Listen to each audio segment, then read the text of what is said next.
Well, here we are outside the SNP conference. It's now finished, and we're here with, what's your name, sir? I'm Alyn Smith. I'm an SNP member of the European Parliament. And Mr. Smith, how's it looking just now are you likely to get 4 MEPs now or 3? Well, nothing taken for granted. I mean, the polls are good for us. We've got a united message. We've got a great leader. We've got hard-working candidates. We've got a clear proposition that we want to see Scotland stay within the European Union. The other parties are weak, they're divided, they don't know what Brexit is, they don't know if they're pro-Brexit or anti-Brexit, so we've got a great opportunity, but nothing taken for granted. It's all going to be about turnout, so that's why we're hitting the campaign trail running now. And are you going to stand on? Are you going to have a second referendum, or are you going to revoke Article 50? What's the situation within the MPs within Westminster in line with what the party policy is? Well, we're not going to support Mrs May's Brexit. We're not going to support any fudge that might get that withdrawal agreement over the line, because it's clearly not in Scotland's interest, and Scotland voted against Brexit. We voted for the European Union, international solidarity and action. We could see a revocation of Article 50 by the MPs at Westminster, and I appreciate there doesn't seem to be a majority of that for the moment. There doesn't seem to be a majority for anything. This is likely to be kicked down the road until the next general election, I would think.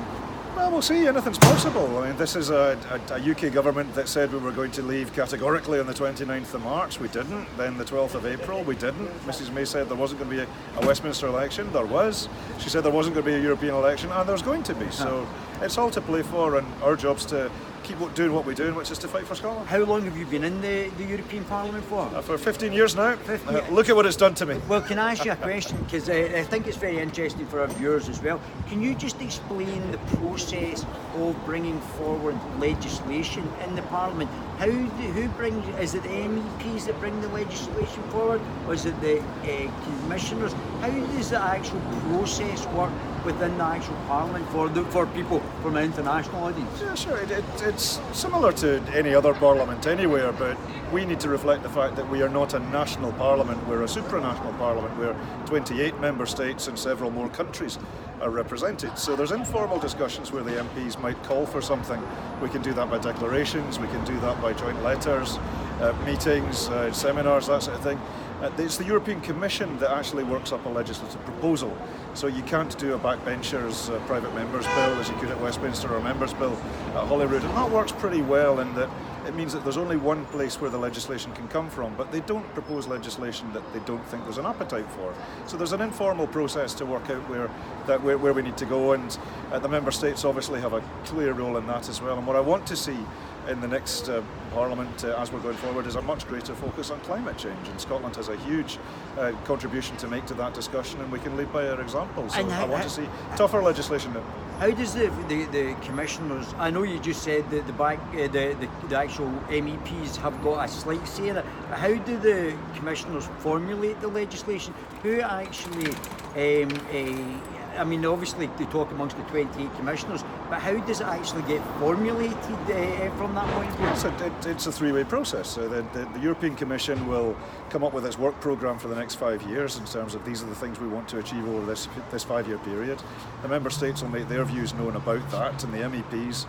Nothing happens unless we, as the democratic representatives of the people of Europe, give it the nod. So it's in terms of working out a compromise that we can all live with, it's a really good way of doing that, and we're democratically represented by the UK government, and I've got my issues with the UK government, but they are our democratic member state representative presently, and by MEPs, and that's why we're having a European election. Would it not be better from a democratic point of view if the MEPs were to formulate the legislation, considering they're the ones that are actually elected? Well, we do. We do that via the legislative process in terms of you put down amendments, and then we'll have a vote on which amendment's successful, which amendment isn't. But you can only vote yes or no on the legislation that's proposed by the Commission, is that correct? No, we draft the legislation and we draft the amendments which amend or seek to amend the text as it comes to us. So the text is always massively changed by the European Parliament, and we're the ones with the power. They have the right of initiative, yes, but they don't initiate something for which they know there isn't any support. and then they need to get things through Parliament, which is where we have the actual debate. And now, there's likely to be a lot more populists from throughout Europe, from the polls just now. So they could actually be the majority. No, not the majority, but the largest party, or the largest. Not even that. There's a lot of comment about the populists are on the rise, and we need to be careful about populism. Of course we do. But my experience of these Zoomers, and they are Zoomers, half of them, is that they don't actually do any work. And they might make the odd wild-eyed speech, but they don't actually make an impact because they're lazy, they're corrupt, and half of them don't actually want to do a job of work. They just want to make wacky speeches and then claim the allowances. So they don't have an influence on how the Parliament does business. I want to see effective politicians representing the people of Scotland from any party, and most parties, other than a couple, are serious about doing a job of work. But yes, there's been a lot of comment about how the Parliament's going to be hamstrung, but no, in practice that's not how it's So do you think from the polls it looks like the SNP could get 3 or 4? I think 50-50 with the Conservatives in one place, that Labour's going to get 1, and the Brexit Party look like they could get 1. The polls are encouraging for the SNP, and that's why we're going to have the campaign, and we'll see how turnout goes. It's all going to be about getting our vote out, and our guys are up for it, as we've seen for the last wee while. Is there anything you would like to say? Is there anything you would like to comment on that would be interesting to the viewers? Is there anything that you've got?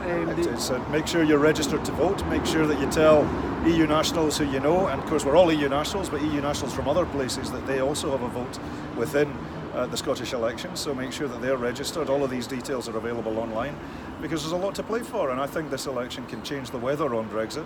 There's no good Brexit for Scotland, there's no good Brexit for the UK either.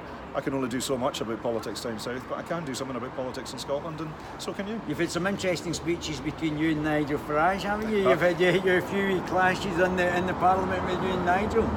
But Nigel does what he does, and I do what I do for the people of Scotland. But great to see you. Fantastic. Thank you very much, sir. Thank you for that. Thank you, sir. Thank you.